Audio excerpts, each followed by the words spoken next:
Round 5 is done. No comment. Honestly, no comment.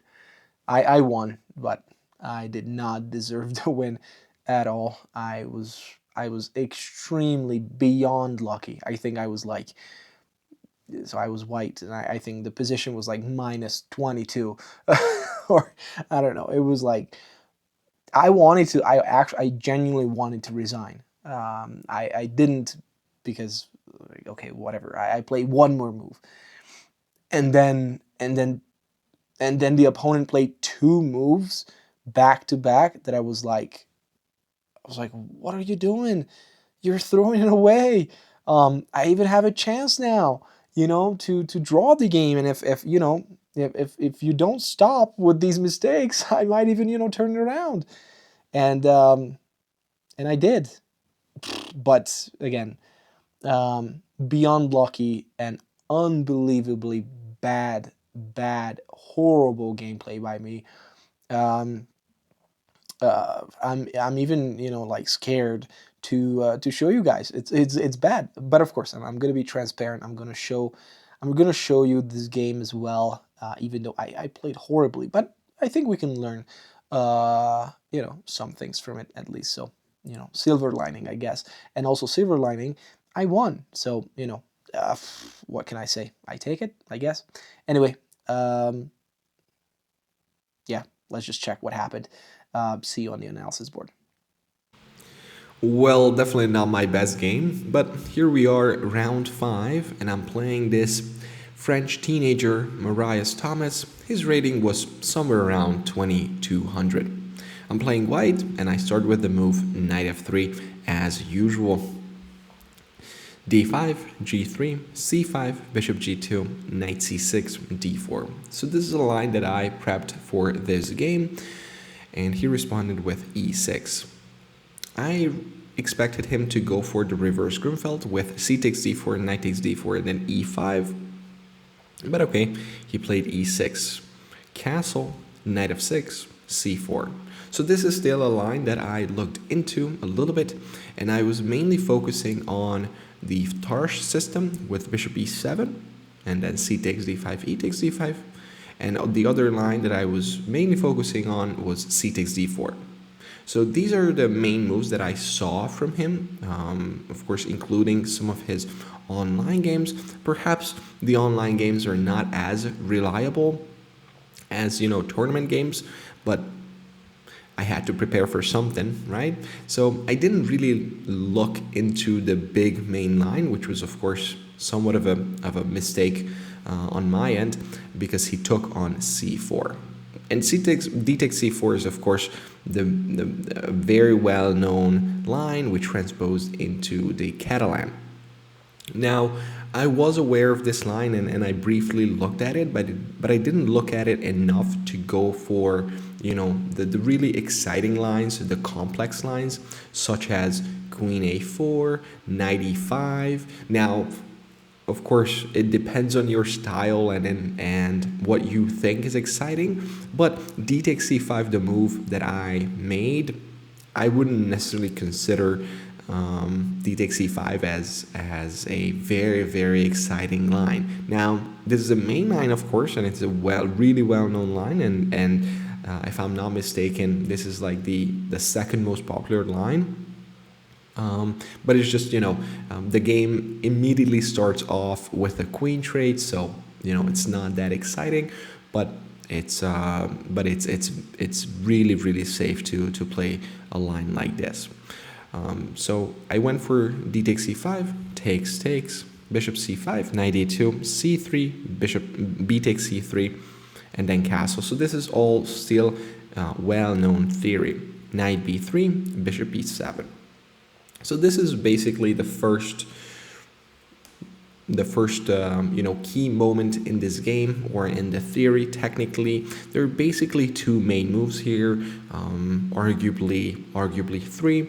So one is c4, the move that I made.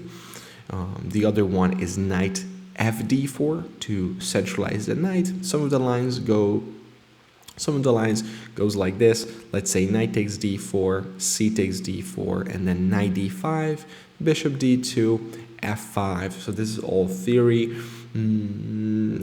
White doesn't have a whole lot here, to be completely honest. The other line is also knight fd4, bishop d7, and again, White doesn't have a whole lot here. Every advantage in this line, I would say, is very microscopic, and that is the reason why I said, d takes c5 in move 7. So if let me just go back. So in this position, d takes c5 is not necessarily the most exciting line. But again, I was still somewhat confident in this because generally speaking, and it's not a knock on Thomas against this particular opponent, but generally speaking, lower rated players and young players in general are a little bit weaker in endgames, and so I was okay playing an endgame against him if need be, and maybe we don't even have to we don't even have to say like the young players or lower rated players. Even sometimes really high rated players are struggling with endgames. I mean, there are so many famous examples in the history of chess where even top grandmasters don't really know the theory or the key concepts in endgames. So anyway. Let's get back to the first critical moment, which was this. The other move was bishop b2. But bishop b2, I wouldn't necessarily say is an individual move, because after bishop b2, let's say bishop d7 happens, and then white goes c4, and basically we transpose into the main line here. So I played c4, which is again a well-known main move. And here I was aware that the main line here for black is bishop d7. So I didn't really look into the line, as I said, very intensively. I briefly looked at it, but I didn't really remember everything here. So I kind of like, it was off the cuff here. But of course the line goes on like bishop b2. Now black goes either rook fd8 or rook fc8, and the game is completely fine. But instead he played the move e5, and here then I was completely like lost. I didn't really know. And he played relatively fast here, and I was like, wait, did you either prepare this or you're aware of this? And e5 does exist. So I checked, e5 does exist. But e5 is not necessarily the best. Bishop d7 is probably a better version of this line. So he went e5, bishop b2, but black still has reasonable chances if black continues with e4. And then e4, it's a very complex situation. Now white has two moves, either knight fd2 or knight fd4. Now after knight fd4, knight takes, bishop d7, and again, it's somewhat of a balanced position. Now generally speaking, this is a position that I would prefer as white compared to, some of the same or similar positions when the pawn is still on e6, just because I feel like in the long run, the e4 pawn can be vulnerable, but black should be fine here as well. The other line is knight fd2, which is, I would say it's probably better, just because black's not only move, but arguably the best move is e3. Because if you just protect it with bishop f5, I go h3, I'm threatening you to play g4 and potentially even g5, gaining space, even winning the pawn. And if you go h5, I go rook c1, and white should have a slight advantage here. So black goes e3 here, f takes e3, and then knight g4. Knight f1, bishop g5, and black has definitely ruined my structure, and black definitely has compensation for the pawn. But after bishop c1, I don't know if it's enough though. I'm not sure if it's enough. I would say that even though the structure looks terrible for me, pawn is a pawn. pawn is a pawn, and I'm not sure how you win it back. And my pieces, surprisingly, I know it looks weird that, you know, I just played bishop c1 and I say that my pieces are quite good, but my pieces are actually quite good, especially, of course, the bishop on g2, the knight on b3. They are quite powerful in general. But he responded with the move knight d7, and at this point I knew he wasn't really, you know, into prep either. Not that I was aware of anything like this. It was just, you know, my gut told me that knight d7 shouldn't be the move. Like there isn't really a world where knight d7 is a correct move, and I was right, or at least my intuition was correct on that. Knight d7 is indeed an inaccuracy. But I unfortunately responded poorly here. I should have played the move knight fd2. Knight fd2, very strong move. The idea is that I open the bishop's diagonal, so that's awesome, and potentially I want to play a move like knight e4 and then even knight b6. So that would have been really, really good for me. And knight fd2 in general is just a smart way to improve the position. Why? Because after knight e7, black wants to play f6. And f6 is of course, against the bishop on b2 is a really, really good plan. Why? Because it just completely, you know, shuts down the bishop and also the knight. So both of my pieces are actually going to be quite bad. So immediately, you know, playing this maneuver makes a lot of sense. And so if you go f6, again, I go knight e4, and I have probably a better position now because black's pieces are a little bit awkward. But knight fd2, he can play a move like, let's say, a5 to attack my knight with a4, but now I can go a4, and sure, I give up the b4 square, but it also allows me to play bishop a3, and again, bishop a3 is quite nice, especially against the move f6, because I get to trade off my non-working piece. So knight fd2 was or would have been a really good move, but instead I played rook ac1. And so rook ac1 is a move that it's fine, but it's just such a mediocre move, right? It almost feels like it feels like an automatic move, you know, where you play a move that you're like, yeah, it's good enough, and you know, you don't put a lot of thought into it, and you know, you just play something that feels like a natural move, but that's pretty much it, and that's exactly rook c1 is. It's an okay move, but it really doesn't do anything, right? So it doesn't really improve your position. And that's something that we always want to pay attention to, honestly. When you're improving your position, especially your pieces, you want to be as dynamic as possible. Because if not, then you're really not achieving, like you're just making moves, right? So the goal would be to at least create some sort of a threat, if possible. And again, in some cases, it's not going to be a direct threat. So you know, would I say that knight fd2 is a direct threat? No, there is no direct threat, but it's obviously more dynamic. I'm obviously putting a little bit more pressure on you because knight e4, knight e6 is significantly more annoying to deal with than a move like rook ac1. And of course, rook ac1, so not just because this is a mediocre move, but also because a5 is coming. And he played really, really well here.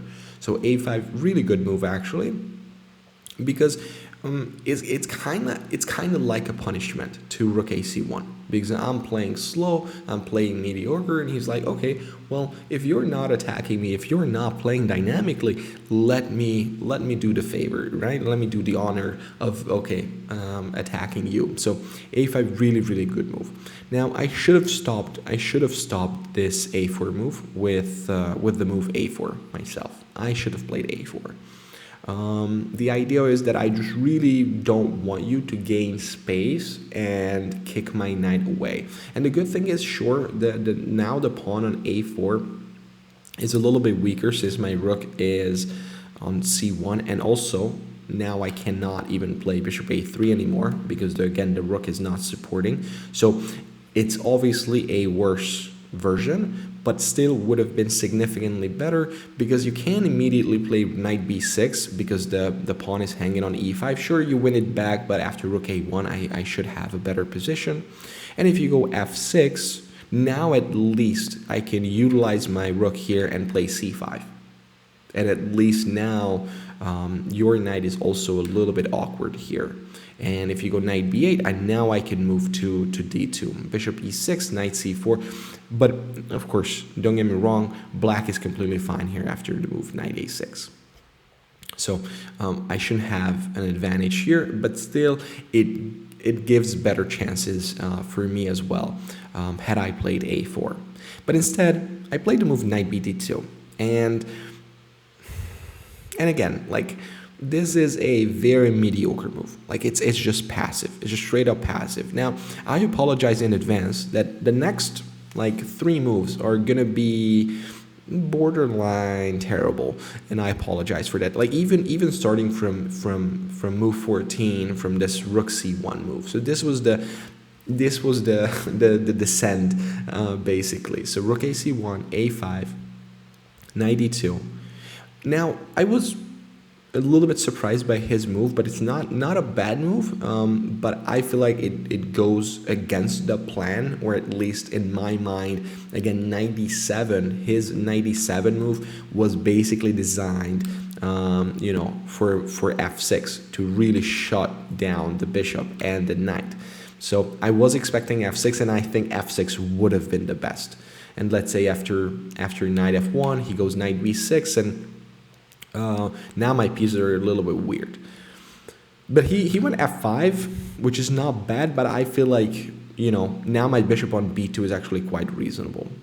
And now next move, again, very, very mediocre and highly questionable, knight b1. So knight b1 wasn't that great. The idea is not wrong, but the execution of it is not the best. I should have played knight f1.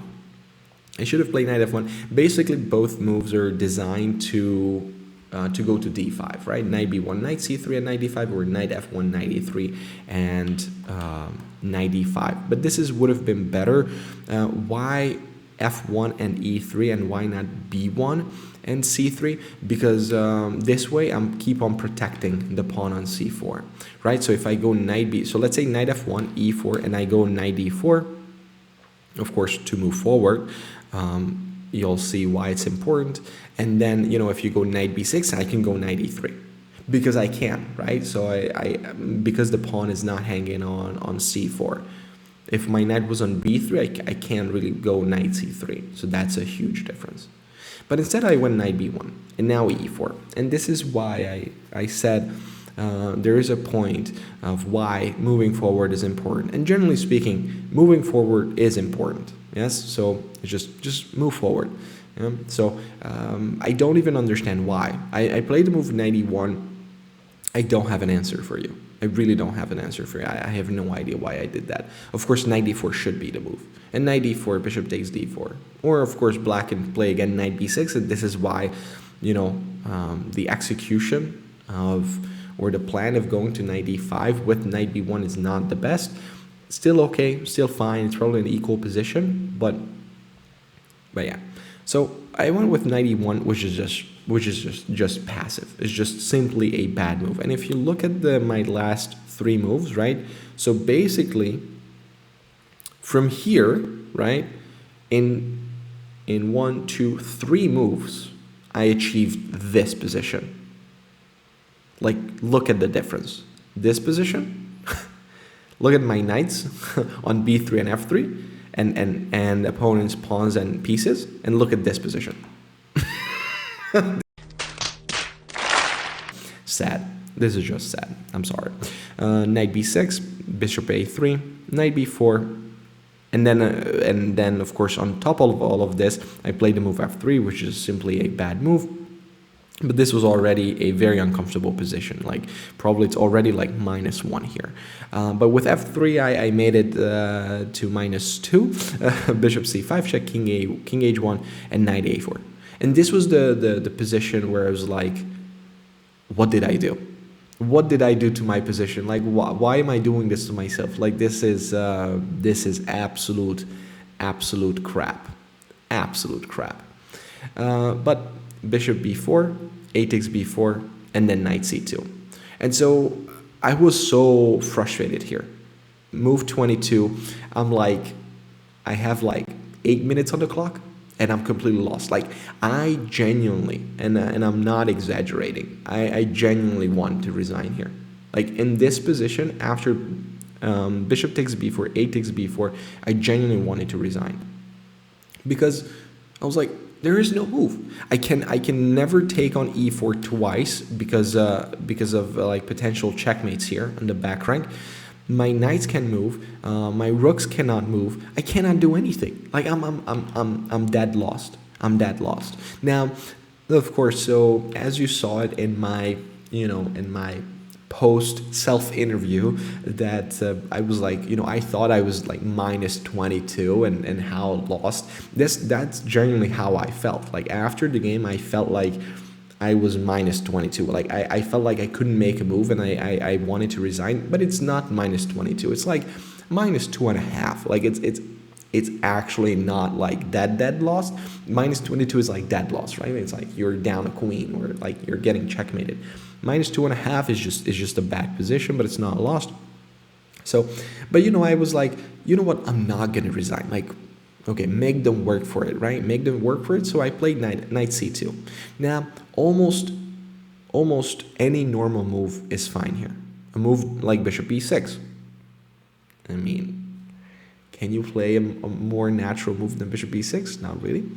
I was mainly concerned with knight b2 and then rook d5, b6. So this is where I stopped my calculation. I was like, okay, well, this is probably a good time to resign again. So I expected this. And then I was so frustrated. Like, this is move 22. And I have 8 minutes on the clock and started walking, right? Like, which is also borderline suicidal. Like, why do you walk when you still have to make like almost 20 more moves until the time control and you're just walking? I was so pissed. I was like, I started walking. I don't even want to see it. I don't even want to see it. But still, out of ego, I was like, I'm not resigning. I'm not resigning. Glad I didn't, because I was walking around and I saw he made a move, and then I sat down and I saw he took on f3. I was like, hold up a minute. Why did you do that? Like, this just makes my position, twice as good. Like, if this was like -2, let's say it's now already, I feel like it's -1, because now you just made my bishop really, really good. So that was the first terrible move. And so this is where his descent started, and unfortunately for him, he couldn't stop. He just couldn't stop. Bishop takes f3. Again, the position is still significantly better for him if he goes with a move like f4. F4 is a really good move, and he has still a big advantage. But instead, he went with the move knight b6. And I was like, hold up a minute. What is happening? I was like, whoa, I couldn't even find the words. Knight e2, and knight b3. And I was like, whoa, I'm back at it. And I knew at this point I was back in it. And even computer agrees with me. Like, this is already equal. So this is awesome. And I knew at this point in the game, like, I have like genuinely very good chances even to win this game again, which is crazy, considering the fact that like 2 moves ago or 3 moves ago I wanted to resign. Bishop e7, c5, knight e7, and knight takes b4. And so look how much change, right? Like, one passive move, one mistake. Look at this position, right? I want to show you again the position 5 moves ago. So this was the position. Look at how bad this position for me, and look at the position 5 moves later. Knight takes b4, and all of a sudden, like, every piece is fantastic, and your pieces are all over the place. So it's crazy. Now, this is going to be an important thing to learn, in my opinion. When you're screwing up the position, right, and you can clearly tell if you screwed up the position, like, he obviously knew that he screwed it up, right? You got to find a way to calm down. You gotta find a way to not completely throw it away. Like he lost his mind. I feel like he lost his mind. Like he started playing super fast. Every move was made like within 2 minutes. And keep in mind, he still had like 40 or 50 more minutes on the clock. And then he just lost his mind. He just lost his mind, and he couldn't stop. He couldn't stop, making mistakes. And so it's just calm down, and try to get yourself together a little bit. Yes, you screwed it up. The game is not over. You can come back. And also, even objectively speaking, the position is equal. Calm down, figure it out. At least don't lose the game. But he didn't stop, right? Even this position, he responded within like a minute, right? And then he played rook b2, which seems like a smart move to make, but then he blundered. And this is one of my strengths when I'm low on time and when I don't overthink and when I have to defend. I can be very, very tenacious. I can be very tenacious. And so I played the move knight d3. And now this is knight d3 is a nasty move. It's a problem for him because you can't take on b3 because I have bishop d5. And so because now you just lost the tempo. And now knight a2. So because of it, he should have played rook a7. That would have been the best. And after c6, he goes knight e5. And everything is defended. Black should be fine. I still have the initiative, but black should be fine. So he went rook b2, he missed knight e3, and after knight e2, I have rook a1. And again, he couldn't stop. He just couldn't stop. Again, the response here was made within like 30 seconds, right? Because he thought the only move was rook takes a1, which is incorrect. The best move would have been rook a6. And sure, now I have a better position after takes c6, knight f6, but it's still a game. He still has a bishop pair in an open position. It's not that easy to convert. But he took it after rook takes, knight takes f6, rook a7. Now I'm completely winning. But of course, I'm still low on time. This is move 31. I still have to make 9 more moves. So this is still not easy. Like, objectively speaking, I'm completely winning at this point, but because of the time scramble, it wasn't easy, and of course I managed to screw it up. But if you remember, and we'll get to it in a second, but if you remember, in my last video, I was talking about resigning mentally. So even if you keep on playing the game, but if you resign mentally, you don't have a chance, right? You need to have the attitude of like, no matter what, I keep on fighting, and I actually take it seriously, right? Like I genuinely believe that I have a fighting chance, right? Even if you don't, right? Even if you know you don't have a fighting chance, you still have to act like you have a fighting chance. Because if you don't, if you resign, you lose. And even when I screwed up this endgame, he basically, because he resigned, at this point, he already resigned. Basically, in his head, I was pretty much able to do whatever I wanted because he already resigned. So rook e8, I could have played c6, which is nice. It's winning. I saw it, but bishop b7 was very simple. Takes, knight d5, and I played knight f4, which is still winning, but not the best. Knight d4 would have been the better move.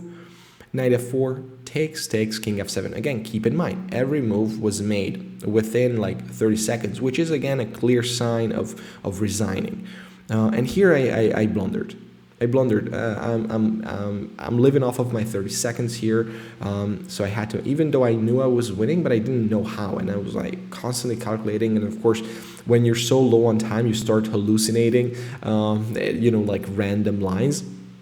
So I made a mistake of playing c6. So c6 was basically a blunder. Immediately gives up the advantage. Knight d4 was the winning move. But I played c6, and after rook c8, knight d4, g6. Now this is already a draw because he can move his king, and after attacking the knight, the pawn is falling on c6, and almost every rook endgame is a draw. e3. But again, keep in mind, he already resigned. So he already resigned. If even here, again, he has a ton of time here. If he stops here just for a few minutes, right? and he calms down. He's like, okay, let's try to save the game. And if he plays king e8, like this is a draw. Next move bishop f6, and this rook endgame is a draw. Like black can equalize here. Instead, he plays king f6. Again, another blunder. Now, I make blunders because I'm very low on time, and so I gave him another chance because I played c7, which is again another blunder, unfortunately. So these moves are not great. Rook d7 was the winning move, and after bishop c5, c7. Now I'm shutting the king off, so the king cannot come close. You can win my pawn, and I win. Very straightforward. Also because bishop b6 is met by rook d6, which is nice. And so it's almost like a Zuzhuang here for black. But instead I played c7. And again, luckily, because he resigned, every move was made within like 30 seconds or a minute. And then he just played bishop d6, which is again another blunder, like back to back blunders. Bishop c5 immediately draws. And this one I saw. So this one I saw, and I was like, when I played c7, I'm like, oh no, bishop c5, and I gave my advantage away.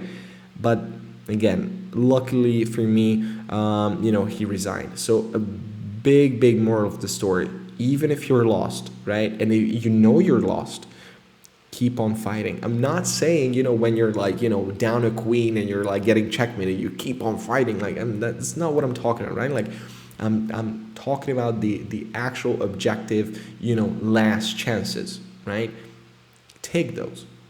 You never know. Now, he plays bishop d6, and then after knight b5, it's game over. Even here, he plays king e6, and after rook b6, he resigns. Even here, by the way, he could have played king e7. Now, this is move 40, so we already got the time, so I would have had time to figure it out.